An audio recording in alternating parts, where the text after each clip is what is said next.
হ্যাঁ এভরিওয়ান, কেমন আছেন সবাই? আজকে আমি আপনাদের সাথে শেয়ার করব আমরা ওভেনের ছুটিতে 320 কিলোমিটার পাড়িতে কোথায় ঘুরতে গিয়েছিলাম এবং কি করলাম তার ক্লিপস। চলুন শুরু করা যাক আজকের ভিডিও। মেইনলি আমরা টোকিও থেকে সন্ধ্যা 8:30টার দিকে রওনা দিই আইচিকেনের তোয়োহাশি সিটির উদ্দেশ্যে। বাট পৌঁছাতে আমাদের ভোর 5টা বেজে যায়, কারণ রাস্তায় প্রচুর জ্যাম ছিল। এরপর ইরাগো পোর্ট থেকে আমাদের যাত্রা শুরু হয় ফেরিতে, প্রায় 1.5 ঘন্টার মতো। আমাদের মেইন ডেস্টিনেশন হচ্ছে মিয়েকেনের শিমাওটো ক্যাম্পসাইট। যেহেতু যাওয়ার সময় আমরা ফেরিতে সমুদ্রপথটাকে বেছে নিই, আমাদের গাড়ির ভেহিকল কস্ট ওয়ান ওয়েতে ছিল 1,200 ইয়েন, আর পার পারসন অ্যাডাল্টের ভাড়া ছিল 1800 ইয়েন, আর চিলড্রেন্সদের জন্য 900 ইয়েন। যাই হোক, আজকের ওয়েদারটা একটু মেঘলা মেঘলা ছিল, তাই পানির কালারটা একটু কালচে লাগছে। নর্মালি এটি সি গ্রিন কালার হয়। দেখুন পানির ভলকানো আর সমুদ্রের পাশে যে পাহাড়গুলো, সেটার সৌন্দর্য দুটো মিলেমিশে একাকার। আমার এই ভিউ দেখতে খুবই ভালো লাগছিল, আবার একটু ভয়ও লাগছিল।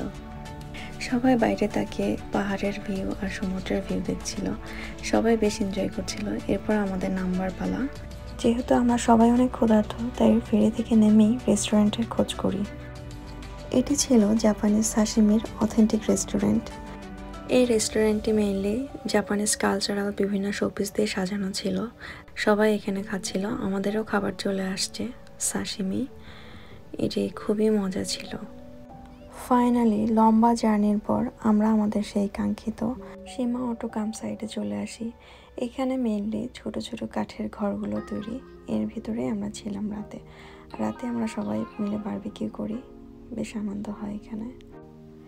পরের দিন সকালে আমরা শিমাচু গোজা বিচে চলে যাই।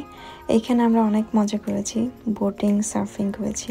মাত্র 1000 ইয়েনে আপনার সার্ফিং বোট এখানে রেন্টে পেয়ে যাবেন। সবাই এখানে রেন্টেই মেইনলি সার্ফিং করছিল, টিউবগুলো রেন্টে পাওয়া যায়। এরপরে আমরা মিয়ে প্রিফেকচারের উপকূলীয় এলাকা ওনিগাজোতে যাই। ওনিগাজো, যার বাংলা অর্থ রাক্ষস দুর্গ। রাক্ষস দুর্গের চারপাশে আমি ঘুরে ঘুরে দেখছিলাম, এর মাঝে বিস্ময়কর একটি জিনিস চোখে পড়ল।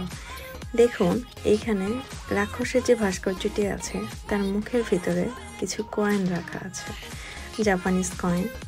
এটা দেখে আমি খুব অবাক হলাম।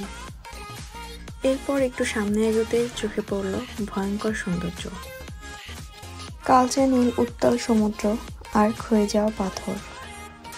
এটি মূলত আবহাওয়া এবং ক্ষয়যুক্ত শিলার জন্য বিখ্যাত। মহান আল্লাহ তাআলার সৃষ্টি সত্যিই বিস্ময়কর। ক্ষয়ে যাওয়া পাথরের যে আলাদা একটি সৌন্দর্য থাকে, এটি তার চাক্ষুষ প্রমাণ। কি উত্তাল সমুদ্র, তার সামনে দাঁড়িয়ে আছে ক্ষয়ে যাওয়া বড় পাথর, আর দাঁড়িয়ে আছে দূর দূরান্ত থেকে আগত পর্যটকরা।